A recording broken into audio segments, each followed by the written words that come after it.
We're at a really interesting point because we're just finishing off the first phase, which is a very large phase, but it's a very large project. There's 1,000 homes and we're just completing 300, and we've made some really interesting moves with the existing building, and it was shortlisted for the Sterling Prize and all that kind of thing. But we're now turning our attention to the next phase. The building is a very complicated building. It's a really important heritage building, so there's a lot of interest in it. There's lots of complex issues about how to bring it back into use in a way that's imaginative and will meet modern needs and modern lifestyles. We really like the idea that we can make more of the historic fabric in this second phase, and maybe play a bit more to the building's kind of original history than we perhaps did in the first phase. And also there is 1,000 homes in this collection of buildings, and it's not about just rolling out the same solution time after time and time. The building can take some new solutions, I think. Because we've got the existing building here, the other interesting part of this process for us is, rather than just do an interview with the practice in a kind of sterile environment back at our office or something like that, the building exists, the flats exist, and we really wanted to see how the practices would respond to having a flat of their own to treat and deal with. And we very much like the idea that they would invite us into their home as though it was theirs and explain to us how they were going to make it an amazing new home.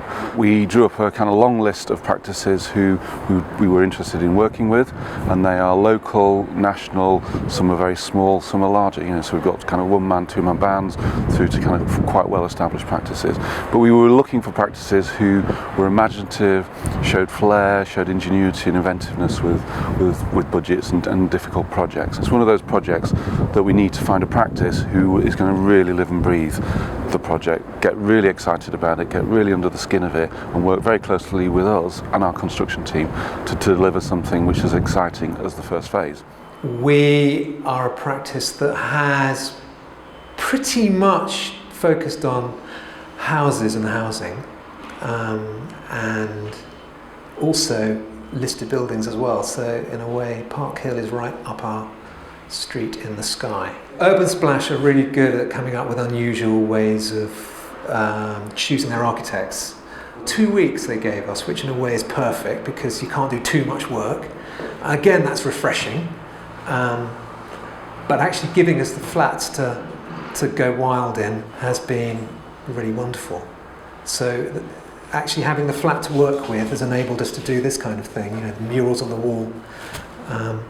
And I think the found objects of Rue and Piglet and what have you in this, obviously once a children's bedroom, contributing to our graffiti has been great fun. Our approach has been informed by the brief, but it's one we share, which is the idea of a much lighter touch perhaps than phase one, keeping the bricks, cleaning them, learning some of the lessons from phase one which were really successful, like for example reconstituted concrete balconies and balustrading, which worked great, but an approach to the fabric which allows for colour on the jambs, the sides of each of the balconies and the windows. So the idea is that you would be able to recognise your own flat from the ground just by the colour